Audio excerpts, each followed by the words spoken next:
Hi guys, howdy and hello, welcome back to my channel.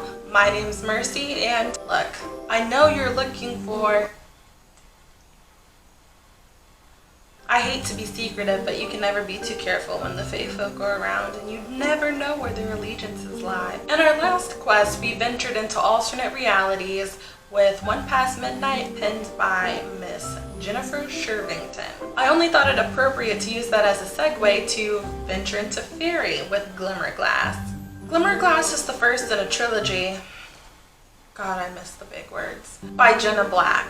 I have read the sequel, Shadow Spell, but as of yet I have not read the final book, Siren Song. I just couldn't get into it to finish it. If I recall correctly, a character upset me and I never fully recovered to keep going. Reading this book again though, I realized that it was mainly like a setup so that you have the necessary information for the following book. I have no idea if that was the intent or not, but it was done masterfully. Let's hop into the review before somebody puts a silencer spell on me.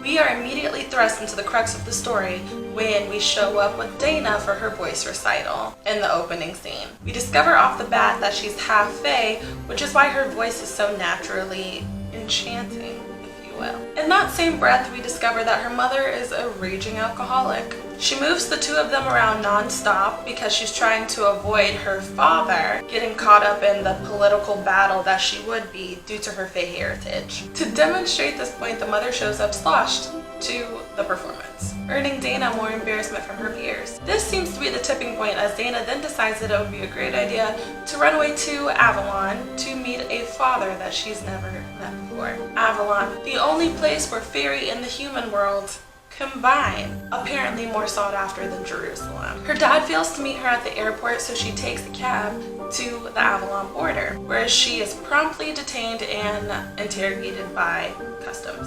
Guess what? The interrogator turns out to be her Aunt Grace. Grace proceeds to kidnap her and hold her hostage, which is how Dana finds out that her father has been arrested and is then currently in jail, which would explain why he was not able to pick her up from the airport. Lachlan, a bodyguard, is nice enough, but she's kidnapped again. This time by two teen fae, Ethan and Kemper. Turns out they're part of a secret student underground and are helping to protect Dana, which they prove when a group of Spriggans attack. That sounds nice and fluffy, doesn't it? It's not. After moving her for her safety yet again, Dana finds out that her father has been free and looking for her from jail for about almost a day now. Finally united with her father, she's gifted a bodyguard, but when he's attacked, she decides that it's time for her to learn to defend herself. In comes Keen. I think that Kiani? Soon, Dana discovers that it's not so safe in Avalon after all and attempts to flee. However, her plan is thwarted when Grace makes an attempt on her life, but all turns out well. For now.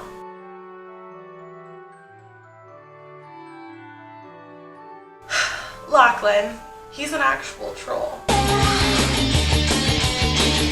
a cell phone, get your laptop, we're going out to have fun and shop generation. Why not have fun? Yeah! Music, fashion, magic, make us happy. Welcome to the troll world. What a great show. I really thought I was going to get through this one without making a musical reference.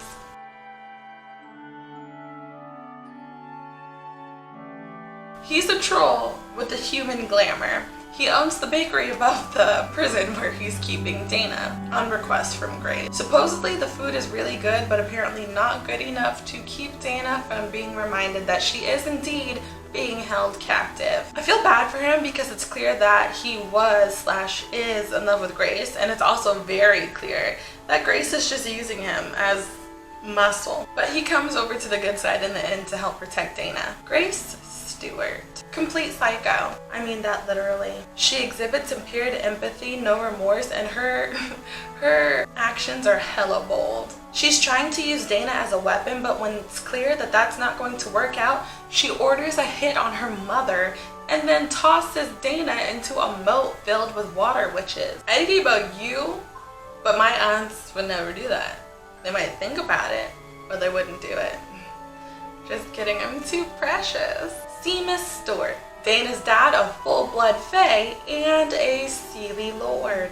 He's allianced with the Seelie court, known as the Good Court, Queen Tatiana, and he's running for consul, president of Avalon, basically. Honestly, he seems pretty decent, you know, to be a stranger introduced into somebody's life. He never treats Dana like a child and would never endeavor to do so until she starts behaving like she's 5, and then, you know, he takes the parental reins, but he's a pretty cool dude. He does have some elitist and classist ideology, but I feel like that has more to do with the fact that he's over 100 years old and he's never had to care what people think before, rather than like a hateful quality. Though he does care for his daughter immensely, he's mostly very formal and cold, if you will. 'Tis the way of the fae. Finn, the knight bodyguard that Dana's dad hired for protection.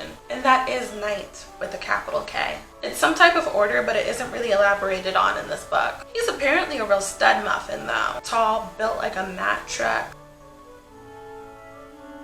Riding this little garage. With enchanting emerald eyes and a dazzling smile to match. Too bad he hides behind his wet mop CIA persona most of the time. He does have a wicked sense of humor though, and he took quite the beating on Dana's behalf. He's an amazing protector and definitely somebody that you would want on your team.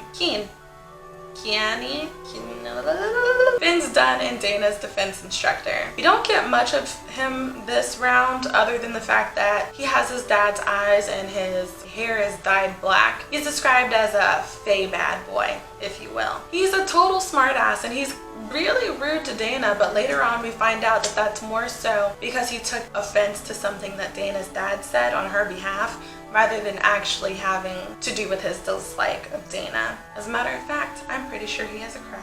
Kimberly. Even though she helped with the secondary kidnapping of Dana, they become fast friends. They bond over the fact that they both know what it's like to be outsiders in their respective communities. Though she's only 16, she's already a sophomore in college. She's very smart with a knack for math, and she has her eye on an engineering degree. She also tries really hard to get her father's approval, especially since she's so underappreciated compared to her brother. All in all, not the best circumstances to make a friend, but I am glad that worked out for them. Ethan Lay.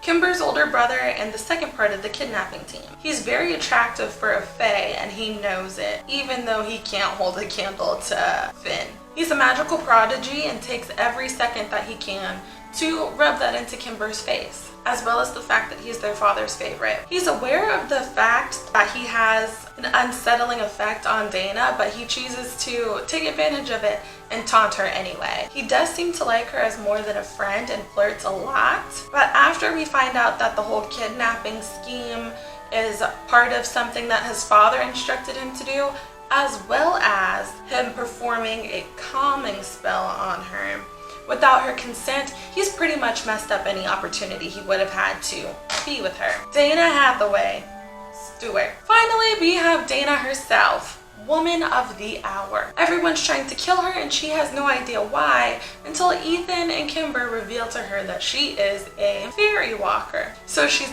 quite literally 50% human and 50% fae. She can see what is called the glimmer glass. That's the ability to see into faerie as well as the human world at the same time. She can see into both realms and enter them both freely, which means as a faerie walker, she can bring working magic into the human world and working technology into faerie. This makes her a very coveted weapon, and both fairy queens, Tatiana and Maeve, are trying to kill her, and all the potential consuls want to use her as leverage to sway her to their side. Honestly, I'm surprised she hasn't spontaneously combusted. As I was reading this book, sometimes I didn't think she made the best decisions, but then I had to reflect and realize that she is 16. But her sense of humor is wicked, like mine, so I did enjoy that.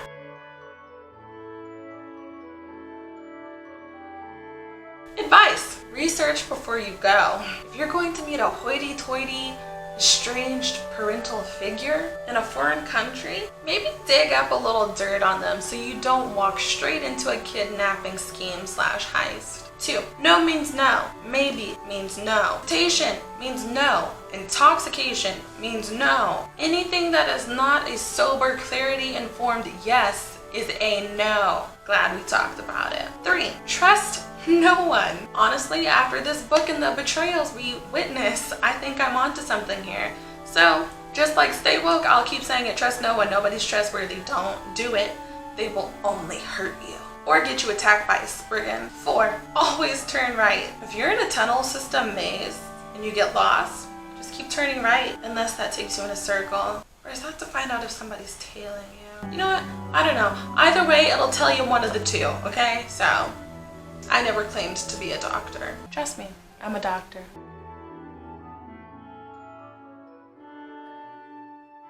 Today, I will leave you with this. All the world is made of faith, trust, and pixie dust. J.M. Barrie, and also Jonathan Brooke. Faith and trust and pixie dust. Hi guys, thank you so much for watching this video. Look, I don't know why you're delaying this.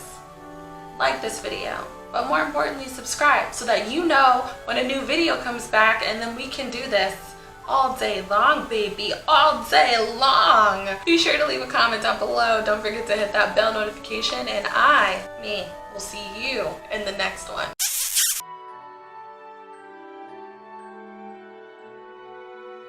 I do believe in fairies. I do believe in fairies. I do. I do believe in fairies. I do believe in fairies. I do believe in fairies. I do.